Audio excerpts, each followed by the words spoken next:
Hello, my name is Adrian Sharky Servin, and you're watching Box Talk with Luis Madrid. Hey, what's going on, everybody? Welcome to another episode of Box Talk with Luis Madrid. Today we're here in Phoenix, Arizona. We have a very special guest joining us. Basically, the only shark that I know that lives in Arizona, Adrian Sharky Servin. How you doing today? Really good, man. Thank you for having me. Appreciate you, man. Thank you so much for giving us some time today. I really appreciate it. And to go ahead and kick us off, let's go ahead and start from the beginning, man. For the people that might not know you, can you tell us a little bit about, where you were born and a little bit about, where you were born and raised and what kind of upbringing you had? Okay, first off, 24 years old. My name's Adrian Sharky Servin. I've had that nickname since I was, a little kid. But yeah, I'm born in Phoenix, Arizona. Born and raised. I spent my whole life here. Come from a really big family, a really supportive family. I have two older brothers, no sisters, and I think I have, on my mom's side, 16 boy cousins. So I grew up with nothing but boys, 3 girls. Really big family, supportive family, and everyone supported me, my whole career, and from 8 years old to now. So I've been boxing about 15, 16 years now. So it's been exciting. Cool, man. And so how did you get introduced to boxing? My older brother, we grew up, boxing in the backyard since we were kids. My dad was real big on, bringing gloves to birthday parties and stuff. So, we grew up boxing, having fun, wrestling, everything like that. So, the way we found the gym, actually over there at Azteca Boxing Club, Jose Lopez, started with him, since I was 8 years old. We were just, walking through the neighborhood, man. One day, me and my brother, on the bikes, going through the neighborhood, having fun. And we heard that there was a house gym in the neighborhood. And, we decided to take a look. We stopped by, looked at it. And I went and told my dad, hey, Dad, there's this gym. Let's go check it out. So, I talked him into it. And he took me to the gym, man. And from the first day, I started, I fell in love with it. So, and, I stayed there ever since. Cool. And so after that started, how soon after that did you have your first amateur career? I want to say I trained for about four or 5 months or so before I had my first fight. And, after that, just kind of took off, and I stayed active, cool. Since I was 8 years old. Very cool. And how did you, what kind of amateur career did you have? For those that might know, did you win any big tournaments or anything like that? I've won a lot of, PALs and, Adidas national, tournaments like that. I didn't get an opportunity to win, I don't want to say win, but I was on, a lot of controversial decisions. I'm sure you've heard, a lot of the fighters, man, feel you get robbed, this and that. But I didn't win any, super big nationals. When I was, I believe, 16 years old, 16 and a half, I qualified for the Golden Gloves, which was 17 in the men's division, 17 and up. But because I was 16 years old, I still qualified. I ended up getting third there. I've been to the Olympic trials. I had over 350 amateur fights. I want to say maybe close to 40 losses, 50 losses, something like that. These were all big tournaments. I traveled all over the place, man. I was at almost every national tournament you can think of. I went to Olympic trials, the 2016 Olympic trials. I won the Olympic qualifiers, and that qualified me to go to the Olympic trials, which was the top 8 in the country. This was at 108 pounds. At that time, I believe I was 18 years old. I qualified for the Olympic trials, went to Olympic trials. I won about 3 or 4 fights, made it to the semifinals, and I lost in the semifinals. So, I was just short of making the Olympic team, and after that is when I decided to turn pro. Cool, very cool. And so that's pretty much what led you to going pro. Is you're kind of like, I don't have anything else to do here. It's time to I was still young, man. I was only 18 years old, and me and my dad talked about it. He wanted me to stay amateur, and try to make the next Olympics.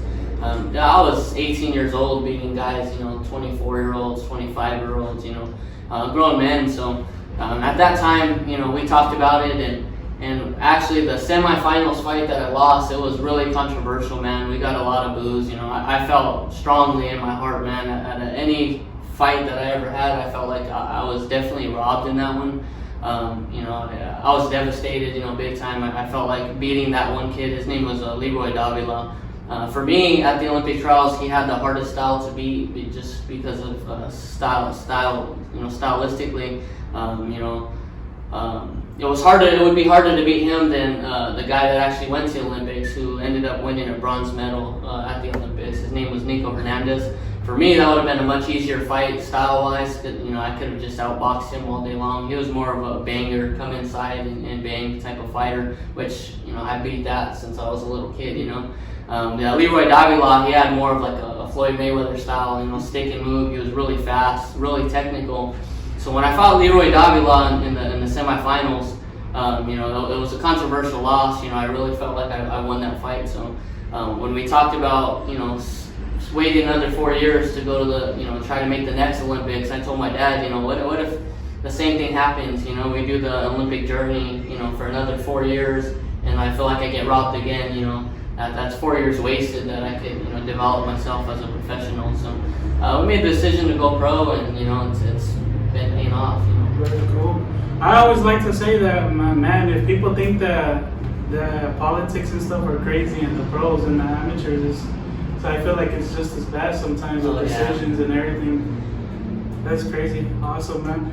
And so the nickname Sharky, where does that come from? How do you end up getting that? I have a little cousin, a little girl cousin. Her name's Georgiana. She's three months younger than me. So I believe I was maybe a year and a half or so, you know, old enough to, you know, barely walk, let's say.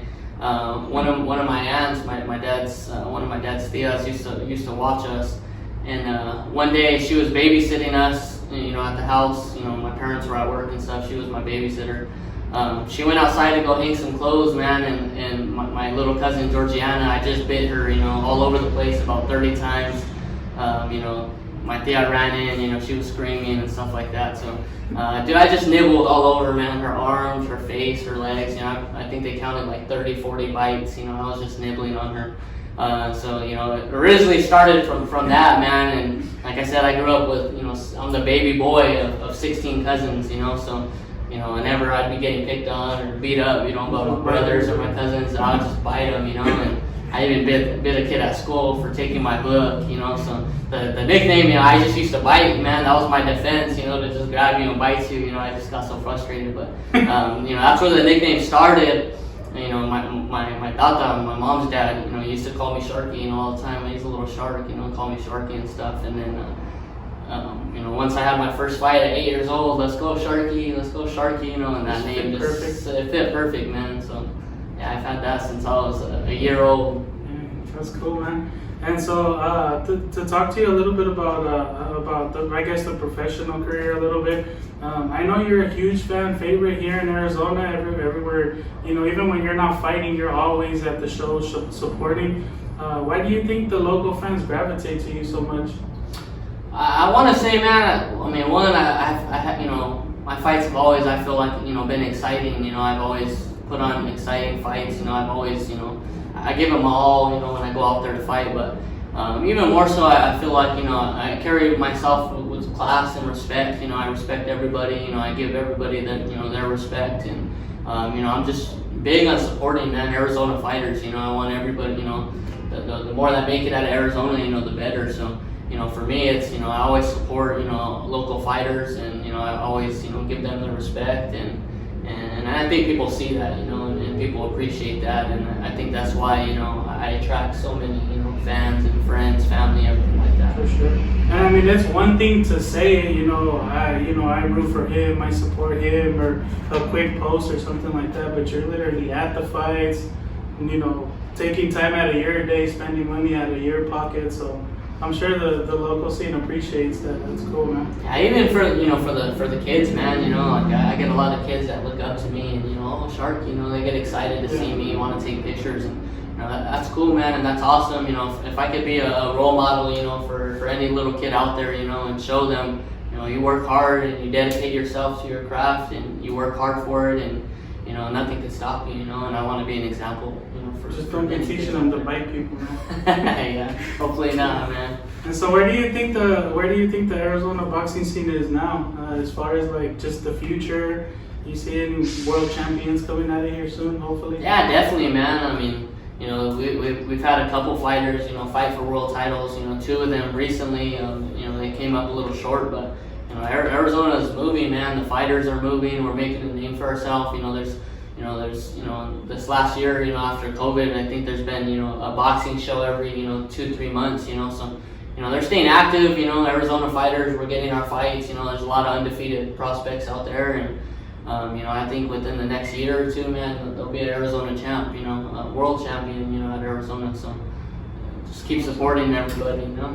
There you go. And speaking about good old COVID, man, you got to experience something cool and something that's pretty unique that a lot of people didn't really get that opportunity, which is you got to fight on that summer series that you know was on ESPN with the whole COVID, and at the time Top Rank was pretty much the only company putting on, you know, fights, because this was like in the middle of the pandemic. Yeah. So I know as far as the fight itself, you didn't get the result you wanted, but how cool was that whole experience? Just like, I know sparring, it was probably hard to find sparring because nobody was really working, and the whole experience in the bubble and testing, and how different was that everything, and no fans in the crowd? That was very different. You know, I'm used to, you know, being with, you know, at the time I was with Iron Boy Promotions, and being with them, you know, I had a date. You know, I always had a date on when my next fight was going to be. So I always had, you know, a full count, full preparation, and you know, like I said, being in my hometown, you know, I've always had a big support, you know, big supportive, you know, support system, a lot of fans, you know, I've always sold out the house, you know, every time I fight, and you know, hearing the crowd and the momentum, you know, I've always had that. So going to the bubble, you know, where, you know, there's no fans, nothing like that, you know, it being quiet, I was a little nervous, but you know, at the time, you know, when the fight happened, you know, it wasn't too different, you know what I mean, at the time. You know, I was actually able to hear, you know, my coaching better, my dad, and you know, I was able to hear him better. As far as, you know, the fight, you know, it was a short notice fight. I took the fight on, I think we had 6 days notice. You know, that included me, you know, getting a flight out there and cutting weight and everything like that. So it was a short notice fight, man. I mean, it was, like you said, it was in the middle of COVID. I didn't have any sparring, so it's not like I had preparation for that fight. I didn't get any sparring in or anything. So, you know, I just felt like, you know, I seen film on the guy. I felt like we could beat him, and we knew it was a risk. We knew I really wasn't ready, but you know, the opportunity presented itself, and you know, I really believed in my ability, and you know, it was a lesson learned. You know, that's a risk that you take when you take those short notice fights, but it was definitely a great experience to be in the bubble, you know, and to be on TV, you know, to fight on TV, like you said, you know, on ESPN. I didn't get the result I wanted, but you know, it showed me what losing was about, and I never want to get that feeling again, you know. So I'm working extra hard, and you know, hopefully, God willing, that doesn't happen again. And if anything, you probably got more respect out of it, you know, taking on such a big task on such short notice, somebody that was bigger than you. Yeah, I moved up, you know, for those of you that don't know, you know, I took the fight, you know, on 6 days notice. I moved up 2 weight classes, and even then the guy still came in 2.5 pounds heavy. Like I said, you know, I knew it was a risk, but I believe in my ability, and you know, I didn't pay off on that one, but you know, I just gonna keep moving forward from there. And yeah, like you said, you know, I got a lot of respect. You know, not many people would take that risk or the opportunity. You know, a lot of people want to keep their record perfect, and you know, I understand that, but you know, you gotta take risks. You know what I mean? You want to be great, and you want to be the best. Sometimes you gotta take those risks. So. Right. And what about being in the bubble? How was the whole quarantine thing and being in the hotel before the fight? I was different, man. I mean, it was pretty cool, man. You know, we had one whole floor. You know, everybody, all the fighters, commission, everybody was on one floor, so we couldn't go anywhere. You know, we couldn't leave. And everywhere, you know, every day we were doing COVID checks. You know, COVID testing. You know, every day that we were there. You know, they would get a shuttle to take us to the cafeteria and back. You know, that's the only time that we ever left that floor, was to go to the cafeteria and back. And the cafeteria is the same venue as where they had the fights. So those are the only 2 places, you know, we were throughout the day. And you know, everything was really organized. You know, you had to be here at a certain time for your testing, and then they transfer you to the cafeteria and stuff like that. So, I mean, it was different for sure. For sure, cool, man. So, what can we expect from you the rest of 2021 and just in the rest of your career in general? Just be on the lookout. I got 12 fights now, 10 1-1. So and fighting at super flyweight, 115, 112 pounds. The opportunities there. It's a lot quicker and easier. For the lighter weights to get to a world title opportunity. So just be on the lookout, man. I'll be fighting here soon. I've been getting ready. It's been a few months. I've been back in the gym hitting it hard, and I'm looking to fight hopefully September, October for sure by the end of the year. So just be on the lookout, man. I'm moving forward, and I'm giving you everything I got.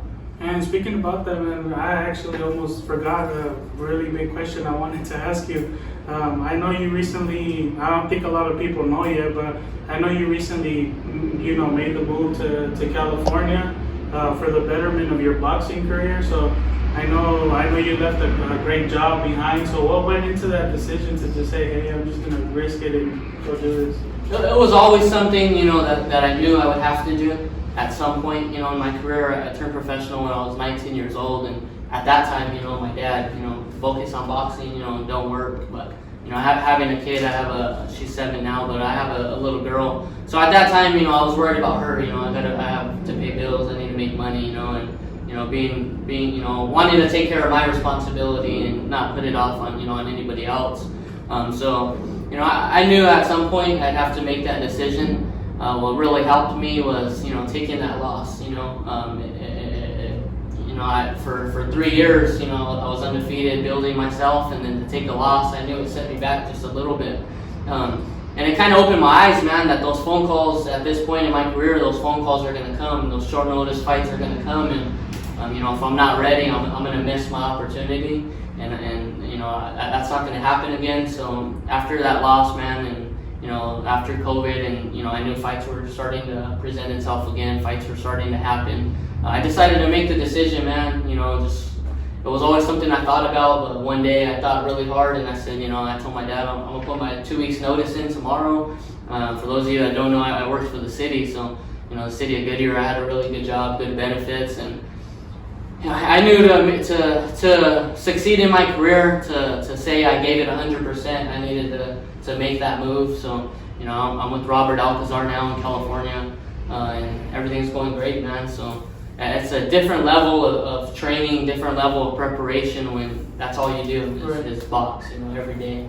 So one thing about that is that for some reason fans think that once you go professional, you start to make a whole bunch of money and stuff like that. So for those fans that might not understand that, how difficult is it to balance that, to balance being a father, to working those 12-hour shifts and then still have to go run and work out? That's difficult for sure, yeah. It's a long road, for fighters to actually get there, in a comfortable position where they're, making good money and, able to put their family in a better position. And it doesn't happen overnight, it takes years and years of dedication, sacrifice.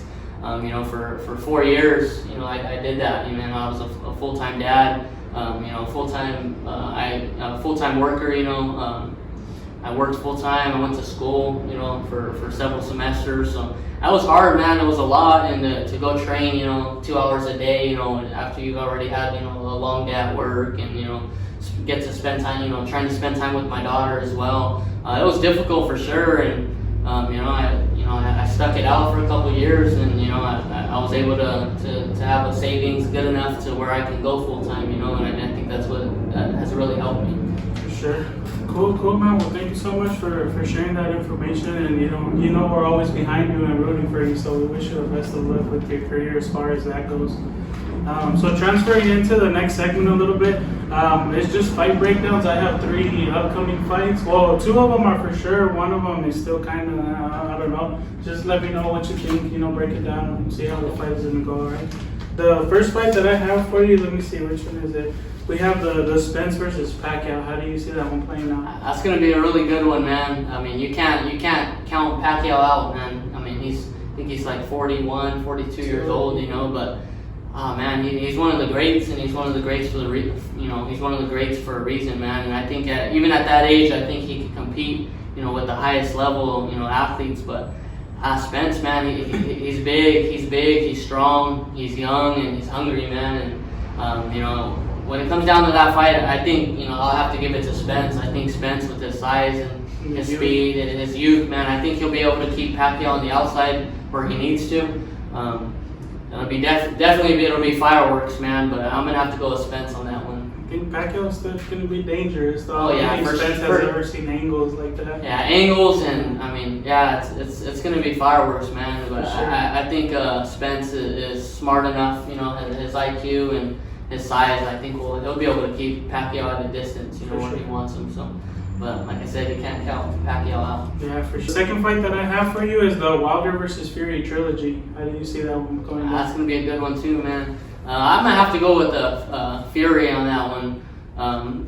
I think you know, obviously Wilder has, you know, a puncher's chance, man. That dude has crazy power, but I think Tyson Fury has his number, man. I think after that rematch, you know, he showed that. You know, Wilder taking a loss like that, I don't really think he could come back from that. You know, that's no matter what plays out, you know, in the fight, that's always going to be in the back of his head. You know, that worry is going to be there.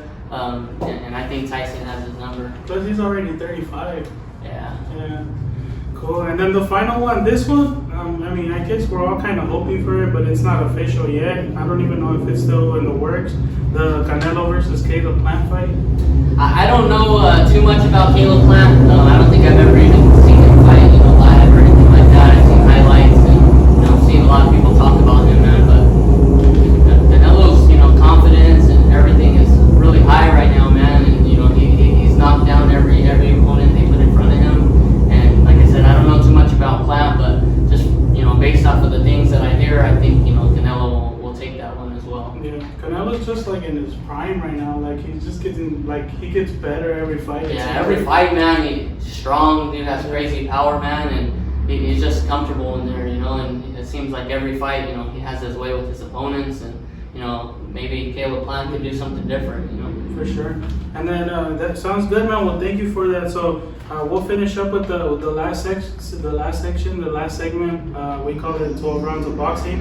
It's just 12 kind of rapid fire getting to know you questions, and we'll finish up with that, okay? Okay. The first one that I have for you is, what is the first thought that enters your head when you wake up in the morning?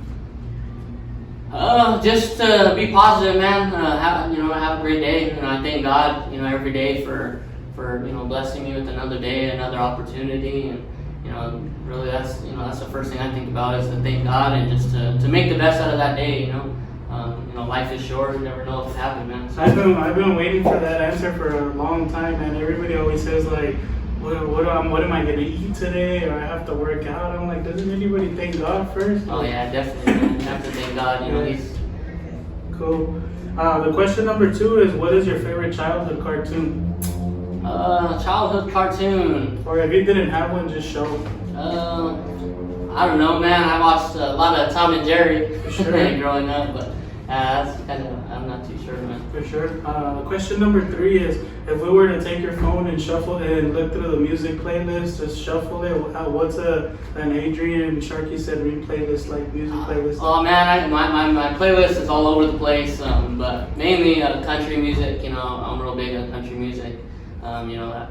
But you put my phone on shuffle, man, I'll have, you know, rap, a little bit of rock, country. I listen a little bit of everything, man. But you know, country music is what I listen to the most. For sure. Question number 4 is, what is your favorite thing to eat after weigh-ins? Eating after weigh-ins, I would probably say pasta, man. I like to eat good.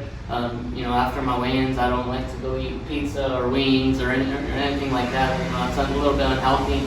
Carbs? Yeah, you get a lot of carbs, man. You know, and you got to think. You know, I'm eating clean for the whole camp. You know, whatever it be. You know, 6-8 weeks. You know, I'm on a clean diet, so you know, I want to continue eating pretty clean. You know, as much as I can. So you know, I like, you know, pasta, load up on the carbs, like you said, pasta, chicken. You know, grilled chicken. That's usually what I eat after weigh-ins every time. So. It can kind of throw off your body, right? Or like shock it if you give it something. Yeah, for sure, man. I mean, I'm not too sure. You know, I don't know the facts, but you know, I've heard. You know, you eat bad. You know, like I said, you've been eating clean for so long. You know, you throw something bad in your stomach. You know, I've heard it can make you a little slow, a little bit tired, a little drowsy. You know, stuff like that. So I like to just keep it simple. And question number 5 is: Have you ever had a broken bone? Actually, yeah, one I broke my shoulder, my collarbone in a car accident. I think I was like maybe 6, 7 years old. Yeah, I had collarbone. That was it. Man, that's crazy. Question number 6 is: Do you follow any other sports closely? Like, are you like an NBA fan or football or anything? No, not really, man. Nothing really close, other than boxing and MMA. I'm a real big UFC fan too, so I follow that pretty close. As far as football, I mean, I like football, but I don't follow the sport, very closely. Basketball and baseball, I'm not too into that. Championships, the finals, stuff like that.